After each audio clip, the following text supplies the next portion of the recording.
ದೊಡ್ಡಬಳ್ಳಾಪುರ ನಗರದಲ್ಲಿ ನಡೆದ ಸುದ್ದಿಗೋಷ್ಠಿಯಲ್ಲಿ ಮಾತನಾಡಿದ ಮಾದಿಗ ಸಮುದಾಯದ ಮುಖಂಡರು, ಒಳ ಮೀಸಲಾತಿ ಜಾರಿಗೊಳಿಸುವ ಅಧಿಕಾರ ರಾಜ್ಯ ಸರ್ಕಾರಗಳಿಗೆ ಇದೆ ಎಂದು ಸುಪ್ರೀಂ ಕೋರ್ಟ್ ಆದೇಶ ನೀಡಿ ಆಗಸ್ಟ್ 1ಕ್ಕೆ 1 ವರ್ಷವಾಗಿದೆ. ಆದರೆ ಈವರೆಗೂ ರಾಜ್ಯ ಕಾಂಗ್ರೆಸ್ ಸರ್ಕಾರ ಯಾವುದೇ ನಿರ್ಧಾರ ಕೈಗೊಂಡಿಲ್ಲ. ಹಾಗಾಗಿ ಆಗಸ್ಟ್ 1ರಂದು ಜಿಲ್ಲಾಧಿಕಾರಿಗಳ ಕಚೇರಿ ಮುಂದೆ ಅರೆಬೆತ್ತಲೆ ಪ್ರತಿಭಟನೆ ನಡೆಸಲಾಗುತ್ತಿದೆ ಎಂದರು.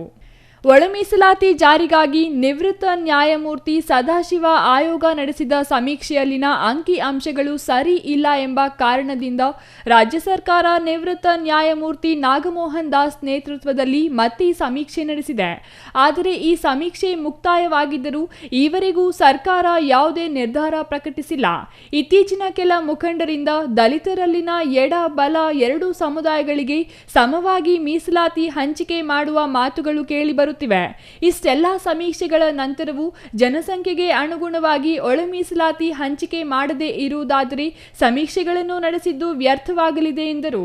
ಹೆಚ್ಚು ಜನಸಂಖ್ಯೆ ಹೊಂದಿರುವ ಮಾದಿಗ ಜನಾಂಗಕ್ಕೆ ಅನ್ಯಾಯವಾಗಲಿದೆ.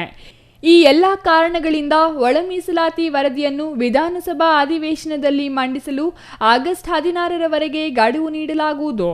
ನಂತರದಲ್ಲಿ ಪ್ರತಿಭಟನೆಯನ್ನು ತೀವ್ರಗೊಳಿಸಲಾಗುವುದೆಂದು ಎಚ್ಚರಿಸಿದರು. ಒಳ ಮೀಸಲಾತಿಯನ್ನು ಜಾರಿ ಮಾಡುವಂಥ ವಿಚಾರದಲ್ಲಿ ಆಯಾ ರಾಜ್ಯ ಸರ್ಕಾರಗಳಿಗೆ ಅಧಿಕಾರ ಇದೆ, ತಿದ್ದುಪಡಿ ಮಾಡಿಕೊಳ್ಳೋದಕ್ಕೆ ಅವಕಾಶ ಇದೆ ಅಂತೇಳಿ ಸುಪ್ರೀಂ ಕೋರ್ಟ್ ಆದೇಶ ಮಾಡಿದೆ. ಅದಾದ ನಂತರದಲ್ಲಿ ಸರ್ಕಾರ ಯಾವುದೇ ಪ್ರಯತ್ನಗಳನ್ನು ಮಾಡದೇ ಇದ್ದಾಗ ನಮ್ಮ ಸಮುದಾಯ ಎಲ್ಲ ಸಂಘಟನೆಗಳ ಜೊತೆ ಒಗ್ಗೂಡಿ ಒಂದೇ ವೇದಿಕೆಯಲ್ಲಿ ಹೋರಾಟವನ್ನು ರೂಪಿಸಿ ಅದನ್ನು ಹೋರಾಟ ಮಾಡ್ತೀವಿ. ಹೋರಾಟ ಮಾಡಿದಾದ ನಂತರದಲ್ಲಿ ಸರ್ಕಾರ ನ್ಯಾಯಮೂರ್ತಿ ನಾಗಮೋಹನ್ ದಾಸ್ ಆಯೋಗವನ್ನು ರಚನೆ ಮಾಡುತ್ತೆ. ನ್ಯಾಯಮೂರ್ತಿ ನಾಗಮೋಹನ್ ದಾಸ್ ಆಯೋಗ ರಚನೆ ಆದ ಮೇಲೆ ಸಮೀಕ್ಷೆ ಮಾಡುತ್ತೆ. ಸಮೀಕ್ಷೆಯಲ್ಲಿ ನಮ್ಮ ಸಮುದಾಯ ಸಕ್ರಿಯವಾಗಿ ಭಾಗವಹಿಸಿದೆ.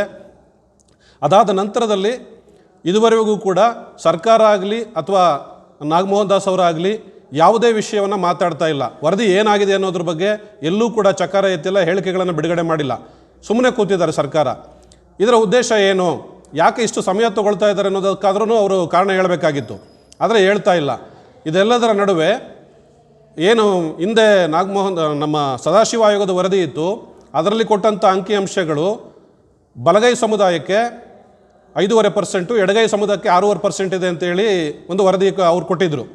ಆದರೆ ಇತ್ತೀಚೆಗೆ ನಮಗೆ ಬಂದಿರೋ ಮಾಹಿತಿ ಪ್ರಕಾರ ಸರ್ಕಾರ ಎರಡೂ ಸಮುದಾಯಗಳಿಗೆ 5.5% ಸಮನಾಗಿ ಹಂಚಿಕೆ ಮಾಡಬೇಕು ಅನ್ನೋ ತೀರ್ಮಾನಕ್ಕೆ ಬಂದಿದ್ದಾರೆ ಅಂತೇಳಿ ನಮಗೆ ಗೊತ್ತಾಗಿದೆ.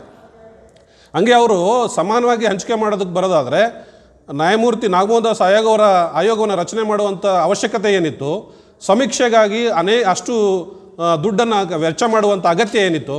ಕಣ್ಮುಚ್ಕೊಂಡು ಹಿಂದೆ ಇದ್ದಂಥ ಡೇಟಾವನ್ನು ಎಲ್ಲ ತಗೊಂಡು ಅದನ್ನು ಪರಿಶೀಲನೆ ಮಾಡಿ ನೇರವಾಗಿ ಇಷ್ಟೊತ್ತಿಗಾಗಲೇ ಜಾರಿ ಮಾಡ್ಬೋದಾಗಿತ್ತು, ಒಳ ಮೀಸಲಾತಿಯನ್ನು ಜಾರಿ ಮಾಡ್ಬೋದಿತ್ತು. Mahesh, CTV news, Doddaballapura.